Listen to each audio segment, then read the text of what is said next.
everybody. Coming to you from Trinity Center in Salter Path, North Carolina this week. I hope the online course is going well.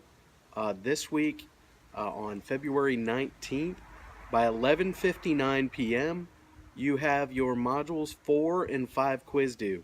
Now, heads up, this is the only week of the entire semester where you're going to have a quiz that involves 2 different modules. It is one quiz, it only counts as one quiz. It has the same length as your typical quiz, but just be aware that it does cover 2 modules worth of material. So if you have any questions, please don't hesitate to email me. I can also set you up with the ILC if you need some additional help.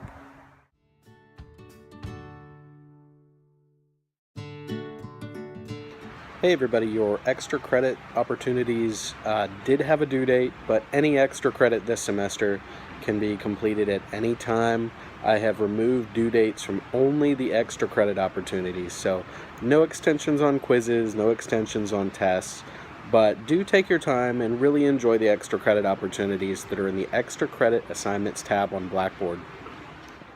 So this week's tip of the week is going to go over identifying molecular and ionic substances. Part of knowing how to name these is first knowing what you're dealing with. Let's take a look, and it'll help you dig through the material to prepare for this week's double module quiz, since we're quizzing on both modules 4 and modules 5, covering molecular and ionic substances. So as all of you can see, we've got the fancy hotel notepad that we're working on today. Let's take a minute. We're going to go over the concept of how to identify molecular versus ionic substances. Because if we're going to name, we have to be able to tell the difference between the two. Let's look at CO2. Now, based on our naming rules, first we have to decide what type of compound we have present.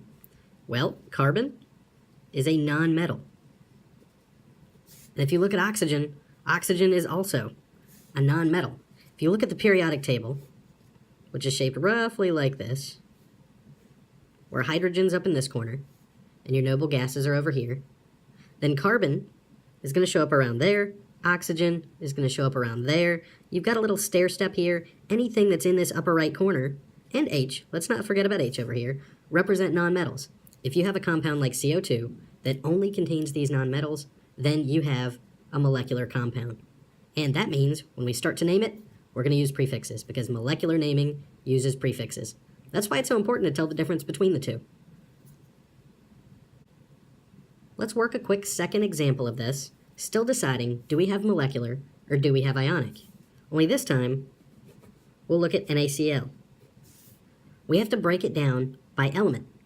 Na is sodium, and sodium is a metal. Cl shows up in the upper right side of the table, and it's a nonmetal. Because we have a metal present, we have a quick rule here. Any metal or any polyatomic ion present in the formula is going to make this an ionic compound. So, no prefixes when we name this. So our last quick example here, still deciding molecular or ionic. Let's look at NH4NO3. Well, if we use our shortcut and look at the periodic table, just an outline here, H showed up over here, and that was a nonmetal. But when we look at N, and when we look at O, those are also both upper right side of the table. So we have nonmetal for my N, we have nonmetal for my H's, and nonmetal for my O's. It looks at first glance like everything's nonmetal, and we said all nonmetals make a molecular compound. But that's not true in this case, because these aren't just nonmetals. It might help if I group these up. These are polyatomic ions off of your chart of 10 polyatomic ions you had to memorize. Ammonium, nitrate. When you see polyatomic ions, that means we don't have a molecular compound. Polyatomic ions go into ionic compounds. So NH4NO3 would be ionic, meaning we couldn't use prefixes in trying to name it.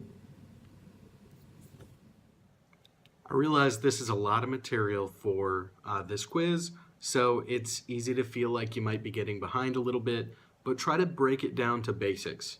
So thank you for watching. Please don't hesitate to email me, jrwhitehead@waketech.edu, if you have any questions.